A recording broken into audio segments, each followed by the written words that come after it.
In this video, I'm going to walk you through storytelling. Just like, what is storytelling? Now, everything I'm going to cover in this video is going to be useful for pretty much any kind of storyteller. Right here at The Nerdy Novelist, my focus is primarily on AI writers, and a lot of AI writers come to AI writing not knowing very much about storytelling in general. They're just starting out and they need to learn.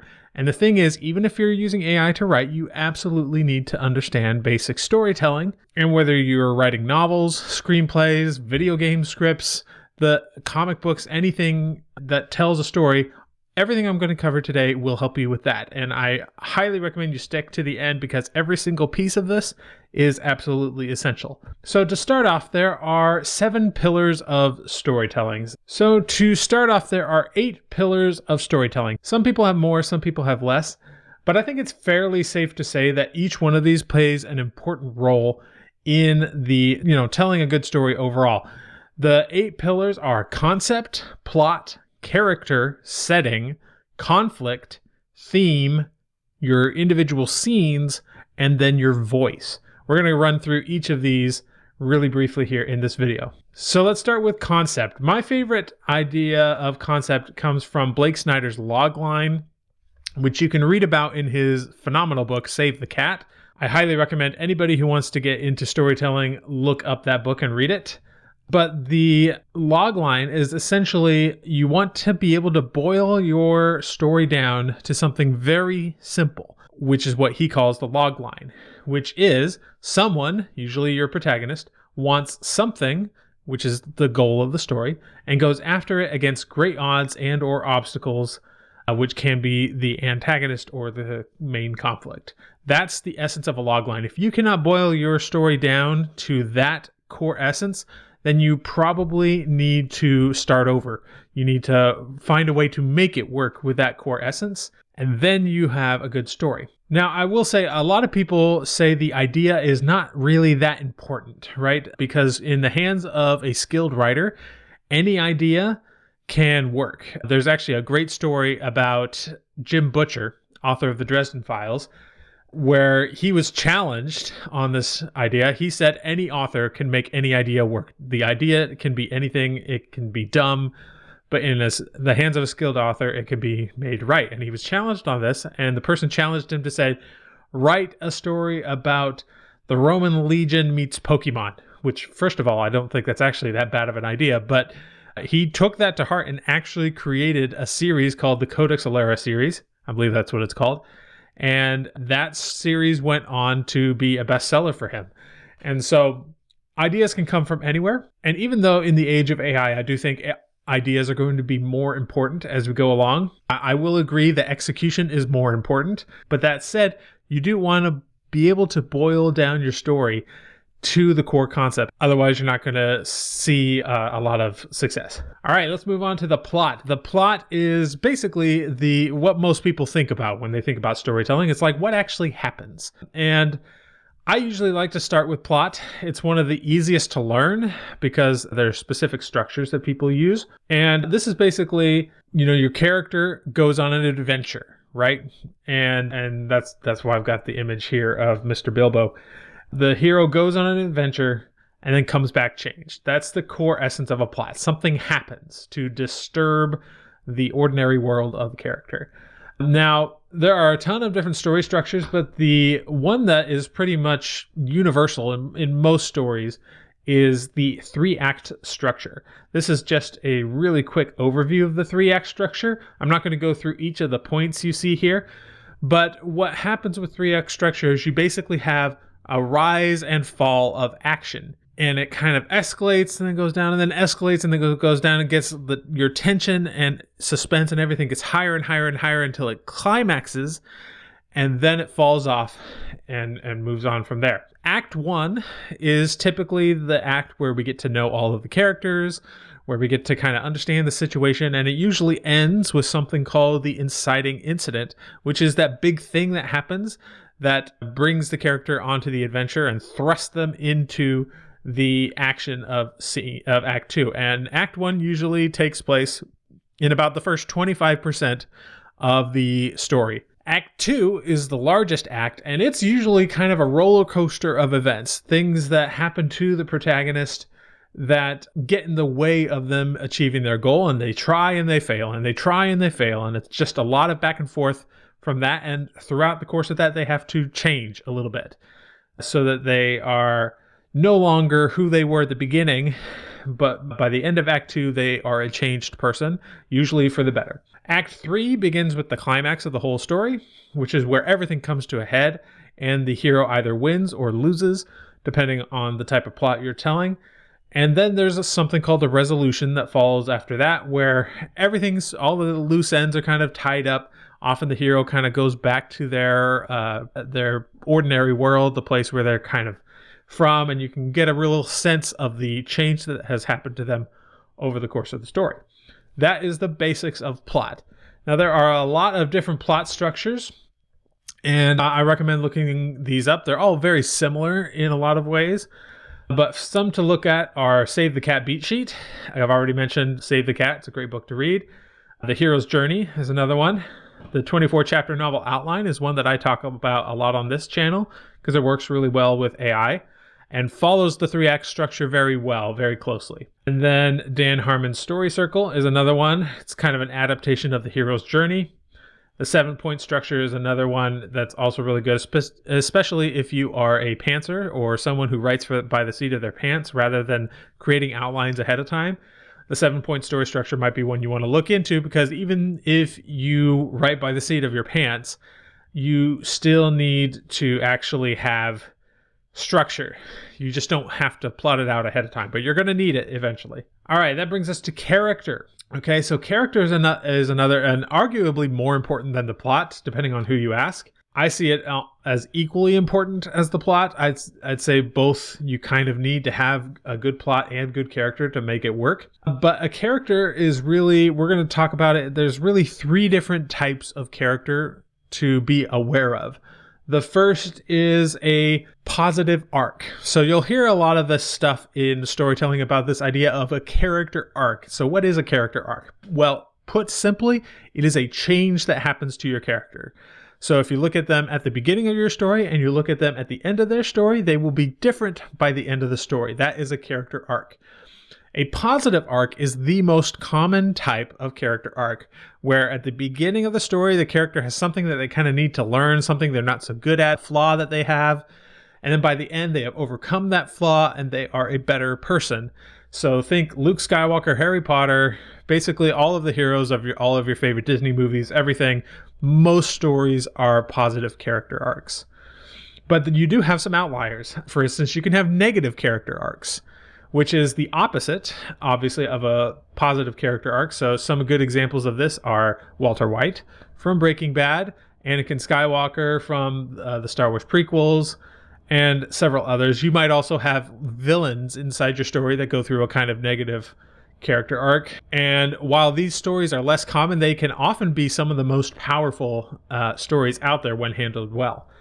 But that's not the only thing. You do also have flat character arcs. Now, didn't I say that character arcs are super important? Yes, they are. But there are instances of characters that have flat story arcs where they don't change for better or worse. Some good examples of this are James Bond, Sherlock Holmes, a lot of characters in thrillers where each story they're kind of just the same person. But there's a caveat to these. I would argue that every story still needs to have an arc. Every story needs to have change that happens. When you have a flat character arc like this, that doesn't mean that you don't have change. All it means is that instead of the main character being the one that arcs, everyone else around them arcs. So for instance, in the first season of Ted Lasso in the first season is a flat character. They give him an arc in later seasons, but in the first season, he's a flat character. He's this happy-go-lucky, super positive attitude coach who comes in and he doesn't really change over the course of the season. But everybody else does because they are affected by the way he is. Pollyanna is another good example of this. I know most people haven't seen the movie Pollyanna, but you probably understand what I mean when I say Pollyanna, someone who's like super positive. It's basically what Ted Lasso is. And she doesn't change, but because of her influence, everybody around them changes. And that's the idea of a positive arc. Jack Reacher, doesn't really change too much, but everywhere he goes, stuff happens, right? That's the idea behind a flat character arc. All right, let's move on to setting. So, of course, I had to bring in a map here of the Lord of the Rings, one of the most famous settings ever. But setting isn't just for fantasy and science fiction. Certainly, world building is an important thing in fantasy and science fiction to craft the setting. But setting can be a lot more than that. It can be, real world settings. And often if you write like historical fiction or something like that, you have to do a lot of research into your settings. And even if you're writing contemporary, you need to understand the settings where your characters are going to be. Perhaps more so in contemporary, because you might have readers that have been there and know the places that you're talking about. Your setting plays an important role in the story because it shapes who the characters are to a certain extent. And a lot of people will actually say start with the setting, because a character who grew up in 14th century France is going to act a lot differently than contemporary Southern America. You see what I'm saying? So make sure you have your setting dialed in, because it's going to affect the plot. It's going to affect the characters quite dramatically. Additionally, one piece of good advice that I've always heard is that you should never have more than one scene in the exact same setting. You can maybe have one scene in the same setting, but the circumstances of the setting need to be different. If you had one during at daytime, then the next scene should be nighttime and raining and that sort of thing. This isn't universally true. For instance, the film 12 Angry Men takes place in one room the entire time, but the mood of the room does shift a little bit. And that's something that you want to keep in mind with setting, is that you want to consider the mood, because that will affect your scene. Next up, we have the concept of theme. Now, theme is generally just like, what is the message you are trying to get across to the reader? What is the takeaway, the change, much like the character arc that a character has? What is the arc that you want the reader to have? How do you want them to be changed by the end of the book? Now, you have to be careful with this, because very often with theme, it comes across as a little bit preachy, which is not the effect that you want to have, because it will turn off the reader. So if there's something that you really want to get across to the reader, here's what you have to do. You have to have multiple characters representing different sides, and to do this, you need to do it well. You need to do your research. You need to know how to argue the opposite of what you want to get across, just as well as you could argue your own views on the subject. Because to do anything less will make it seem like you're being preachy. Now, don't get me wrong, I'm not saying that you need to argue in favor of something you disagree with. But I am saying that in order to do the job properly, it needs to be explored from every angle. You need to have different characters representing different viewpoints. And then from that, you're able to actually, through the story, come to a conclusion which will be a lot more powerful for the reader. All right, next up we have conflict. Now, conflict, I almost hesitated to put this in, because it's almost more of a thing that ties everything else together. Your setting should generate conflict. Your characters should have conflict, external and internal conflicts. Your plot, especially, should be driven by conflict. Every scene should have some kind of conflict. If you do not have conflict, then you do not have a good story. People are not going to want to read it. That's the entire point of storytelling. So because that is so important, I'm giving it its own category here, but keep in mind, conflict is something you can talk about with every single one of these pillars of storytelling, because it belongs with each of them. You do not have a story without conflict. You have to have something going on. And conflict can be all kinds of different types of conflict. It could be person to person. It could be person versus nature. It can be person versus self. All kinds of different things that it could be. So just keep that in mind. Conflict, super important. Then you have your scenes, individual scenes. And you can have some scenes that are positive, some that are negative. Every scene must serve a purpose. A scene is not something that you just place in there to show what happened, okay? Because, for instance, you're not actually going to show everything that happened. Unless you have a good reason to, most people do not show their characters like going to the bathroom or their morning routine or every meal that they ate throughout the day, because those are not important. You want to focus only on scenes that are important. And there is a little bit of an underlying structure to every single scene. Most importantly, you want to make sure there is conflict in the scene. Second, you want to make sure something changes from the beginning of the scene to the end of the scene, much like a story in itself. In fact, a scene is much like a microcosm of the overall story overall. So by the beginning of the scene to the end of the scene, you want to have some kind of change, whether it's a positive change or a negative change. Something in the emotion needs to have changed. And by the way, if you're enjoying everything I'm talking about so far, I wanted to let you know that I have opened up my membership, Story Hacker Gold, available for anyone who wants to sign up. When you sign up, you get a 14-day free trial plus a lot of freebies, all of which you can just have immediately. The most important of which, I believe, is a fine-tuned model that will actually let you take AI written text that is really like flowery and over the top and actually condense it into something that sounds a lot more natural and human sounding. So if that's interesting to you, definitely go check out my membership. It's available in the link below, and I'll see you there. But let's move on and talk about voice. Speaking of voice, your voice is something that is often overhyped for many authors. A lot of people think, oh, you just have to find your voice and all of these things. And it's this ethereal concept that doesn't really make a lot of sense to a lot of people. Certainly there are genres where having a distinctive style of voice is important. Certain literary genres and often comedic style genres, think Hitchhiker's Guide to the Galaxy, those require a kind of special voice. But for most commercial fiction, whether you're writing mystery, thriller, romance, or fantasy science fiction, your voice is not that important. Your voice is instead a mechanism for character. Every character should kind of have their own voice. They should sound differently. They should sound distinct. So that is really what we mean when we're talking about voice, is like, what does the character sound like? And if you're getting into their thoughts, like, do they think differently from others, or do they all sound the same because they were all just written by the same person? It's one of the great struggles of being a writer, is figuring out how to make every character sound distinct, because you, the author, have a tendency to write everything in the same way because it's you, right? But you don't want to be just you.